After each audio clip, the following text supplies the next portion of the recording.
नमस्कार दोस्तों, स्वागत है आपका दिव्य कहानियों में, जहां हर कहानी एक दीपक है जो आपके मन के अंधेरे को रोशन करती है। मैं हूं संयोगिता और आज मैं आपके लिए लेकर आई हूं एक ऐसी सच्ची और पवित्र कहानी जो सदियों पुरानी है, पर इसका संदेश आज भी उतना ही ताज़ा है जितना पहले था।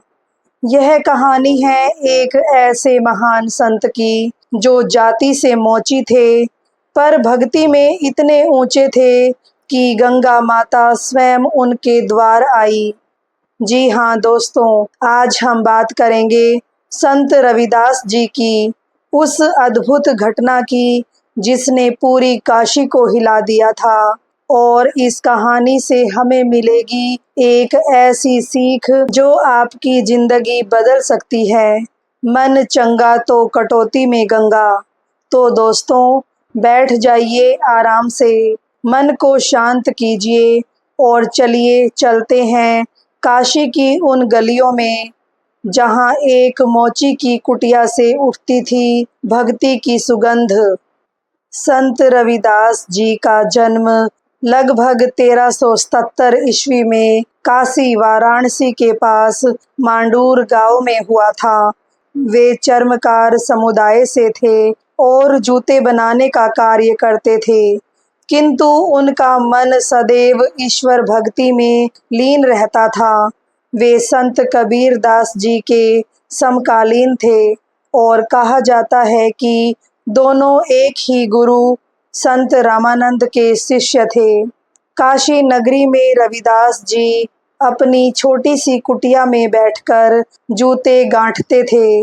उनके हाथ काम करते रहते और उनके होठों पर सदा ईश्वर का नाम, राम नाम, हरि नाम गूंजता रहता। उनकी ख्याति दूर दूर तक फैली हुई थी। लोग जानते थे कि यह साधारण मोची कोई साधारण इंसान नहीं, इनके हृदय में ईश्वर का वास है। एक दिन रविदास जी के पड़ोसी और कुछ भक्त गण गंगा स्थान के लिए जाने की तैयारी करने लगे। उन्होंने रविदास जी से कहा, रविदास भाई, चलो हमारे साथ, आज गंगा स्नान को चलते हैं, पुण्य कमाएंगे। रविदास जी ने मुस्कुराकर उत्तर दिया, भाई, मैं तुम्हारे साथ चलना चाहता हूँ, परंतु आज एक ग्राहक को जूते देने का वचन दे रखा है। यदि मैं चला गया और वह आया तो मेरा वचन टूट जाएगा। वचन भंग करना पाप है। मेरे लिए वचन पालन ही गंगा स्नान है। पड़ोसियों ने बहुत समझाया, परंतु रविदास जी अपने संकल्प पर दृढ़ रहे। जाने से पहले रविदास जी ने एक मिट्टी का बना सुपारी के आकार का सिक्का उन यात्रियों को देते हुए कहा, भाई, यह लेते जाओ। जब गंगा मैया के दर्शन करो तो यह उन्हें भेंट कर देना और कहना, यह रविदास ने भेजा है। लोग हंसे। सोचा, मिट्टी के सिक्के से गंगा मैया क्या लेंगी, पर रविदास जी की बात टाल न सके और वह सिक्का साथ ले चले। जब वे गंगा घाट पर पहुँचे और स्नान करने लगे, तब एक यात्री को रविदास जी की बात याद आई। उसने मिट्टी का सिक्का निकाला और गंगा जी को अर्पित करते हुए कहा, माँ गंगे, यह रविदास ने भेजा है। और तभी एक अद्भुत चमत्कार हुआ। गंगा की लहरें शांत हो गई। पानी में से एक सुनहरी आभा उठी और गंगा माता स्वयं प्रकट हो गई। उन्होंने मिट्टी का वह साधारण सिक्का अपने हाथों में थाम लिया जैसे कोई अमूल्य रत्न हो। फिर गंगा माता ने एक सोने का कड़ा लहरों में से निकाला और बोली, यह कड़ा रविदास को दे देना। उसके मन की पवित्रता ही सच्ची गंगा है। यात्री यह देखकर आश्चर्यचकित और भाव विभोर हो गए। यात्री जब काशी लौटे तो वह सुनहरा कड़ा रविदास जी को दिया। रविदास जी ने सहज भाव से वह कड़ा एक कोने में रख दिया। न उत्साह न अहंकार। कुछ दिनों बाद चित्तौड़ की रानी झाली काशी आई। रविदास जी ने वह सोने का कड़ा उन्हें दे दिया। रानी झाली ने वह कड़ा राजमहल में रखवा दिया। बाद में जब राज्य के सुनारों ने उसकी जांच की तो पाया कि उस जैसा शुद्ध और अद्वितीय सोना पूरे राज्य में कहीं नहीं था। इस घटना के बाद से काशी में यह बात प्रसिद्ध हो गई। जो लोग रविदास जी से पूछते, आप गंगा स्नान को नहीं जाते, तो वे अपनी चमड़ा भिगोने की कटौती की और इशारा करके मुस्कुराते हुए कहते, मन चंगा तो कटौती में गंगा। अर्थात यदि मन पवित्र है तो गंगा यही है, इसी कटौती के जल में। बाहरी तीर्थ की क्या जरूरत जब भीतर का मन ही पवित्र हो।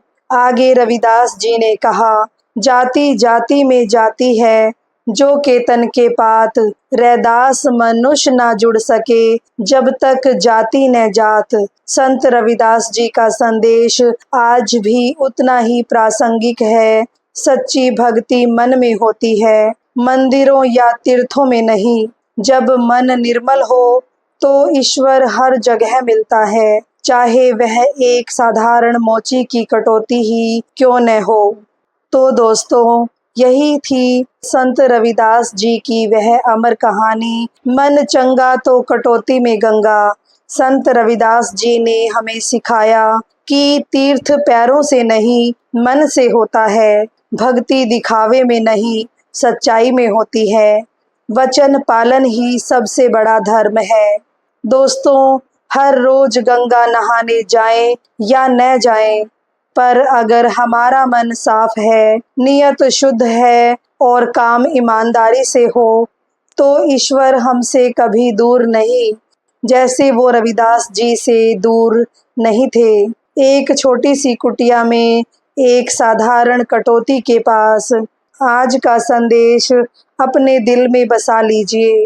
काम करो ईमानदारी से, मन रखो पवित्र हमेशा, फिर देखो भगवान खुद चलकर आएंगे। और दोस्तों, अगर इस कहानी ने आपके दिल को छुआ, अगर इस कहानी से आपको कुछ सीखने को मिला, तो एक छोटा सा काम जरूर करें। नीचे सब्सक्राइब का बटन दबाएं अभी इसी वक्त, क्योंकि दिव्य कहानियाँ सिर्फ एक यूट्यूब चैनल नहीं, यह एक परिवार है। एक ऐसा परिवार जो हर दिन आपके लिए लाता है संतों की पवित्र कहानियाँ, जीवन बदलने वाली शिक्षाएं, भारतीय संस्कृति और अध्यात्म का अनमोल खजाना, बच्चों से लेकर बुजुर्गों तक सबके लिए प्रेरणा। संयोगिता का यह प्रयास है कि हमारी पुरानी संस्कृति, हमारे महान संतों की शिक्षाएं आज की भागदौड़ भरी जिंदगी में भी जीवित रहें। आपका सब्सक्राइब और शेयर ही इस दीपक को आगे जलाए रखता है। वीडियो अच्छी लगी हो तो लाइक करें, अपने विचार कमेंट में ज़रूर लिखें, अपने परिवार और दोस्तों के साथ शेयर करें, क्योंकि एक अच्छी कहानी सिर्फ सुनने के लिए नहीं, बांटने के लिए होती है। मिलते हैं अगली दिव्य कहानी में, तब तक राम राम, जय श्री राम। धन्यवाद।